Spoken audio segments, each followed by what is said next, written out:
The story you're about to hear is based on reports, social media posts, interviews, and community rumors. Many of the events described are alleged and not confirmed by official sources. Names and incidents are used strictly for storytelling purposes. Viewer discretion is advised. In the heart of Orange Farm, a dark story unfolded. A gang of young boys rose to power. They bullied, they robbed, they stabbed, until the community had enough.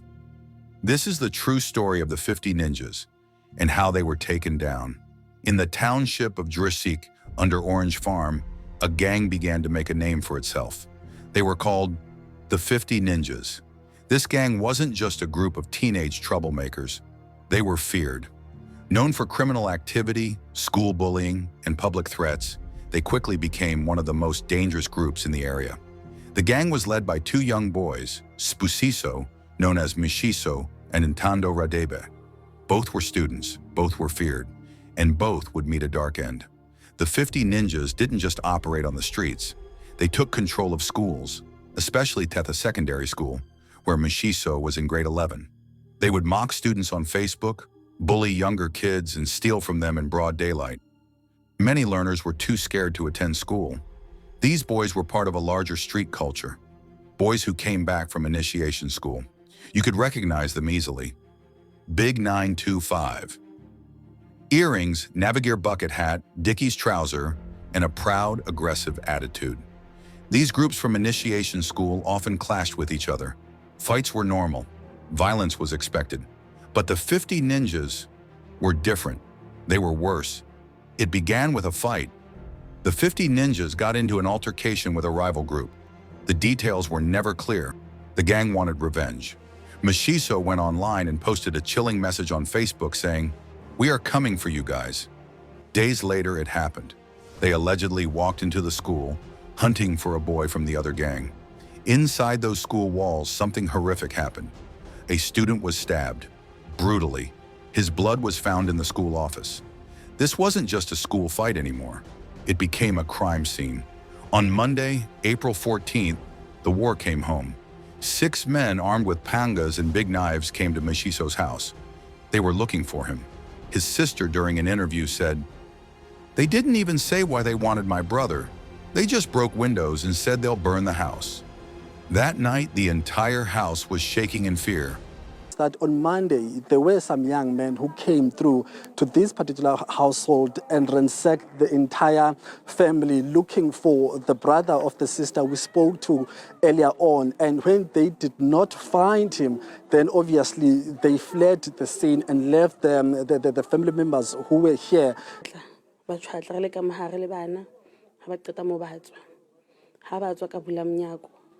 Ka ema mo gating ha ke mo gating ba lo cheka go khoneng go dimo ha ba jira go khoneng ba gutla hape ba nthola ke me go gating le ngwanaka so a ke na phone ne ke go me ngwana go loka di ma phone ke gone phone le maponisa ngwana ha ba ne ba gutla ngwana kana qeta go fitla plaka immediately ha ba bona ngwana a kena plaka a tshwere phone ba tla ka thipa ba batla go hlaba ngwana ka thipa so a ke tse gone ba batla mo nkela phone ka nta ba fitla ba thola ke phone e nyane. And then that night, the entire house was shaking in fear, but the worst was still to come. The next day, Mshiso was found badly beaten. It's alleged that the same gang returned, this time with help from some members of the community who were also fed up with 50 Ninjas' terror. They didn't hold back. Mshiso was beaten so badly, he didn't make it to the hospital alive. His sister cried out. Ntando Radebe was next on the list. That Tuesday night, people in Orange Farm reported gunshots. They didn't see the shooters. They only heard the noise and the silence that followed. When help came, Ntando was already gone. He was shot dead. His body lay unattended for hours. His brother later spoke in tears. "My brother wasn't part of any gang. He was a kind person. He didn't deserve this." Untando bengumntana onjani, growing up, benimbone ngumntana njani, character yakhe ibinjani? Ntando bengumntana nje right ohloniphayo osiphethe kahle nanokuthi yonke into bekayifuna bekayithola ngoba befika la eDrieziek bekuyena kuphela ingane la up until kube khona lo sesomncane uGaraba beka lokakhula nje right wayentabeni wabuya nakhona lokho right futhi ukuthi ushintsheni nangazi. But the community didn't believe that. On social media, people had mixed feelings. Some said they got what they deserved. They hurt so many people. They bullied us for years. This is justice. Others tried to defend them. They weren't that bad. They were just kids. But one thing was clear. The community no longer feared the 50 ninjas. They had seen enough, and they were part of the fall. At Ntando's funeral, the community stayed away. Only his friends and family came. Worse, members of 50 Ninjas gang showed up, singing initiation songs right next to his coffin. It was a sign of honor, a warning to anyone still disrespecting to the 50 Ninjas. At Mshiso's funeral, the same thing happened. Gangs stood around his coffin. They weren't mourning, they were celebrating his life.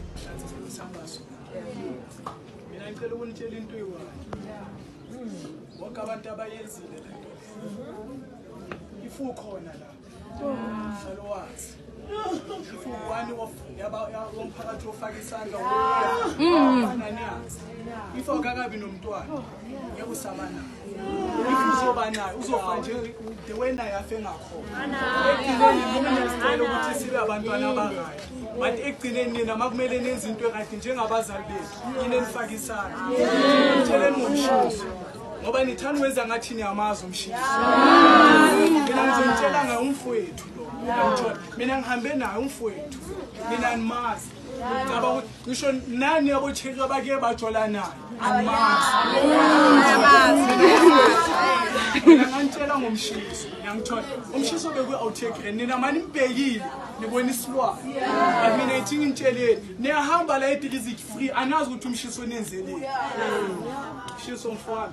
Lala mfana ebambe njalo athi mfana uthi mina ngikutshele mfana yogcineke ngani mfana ngiyaphele kanje wena ubhode engakhona nabo bayobhoda njalo.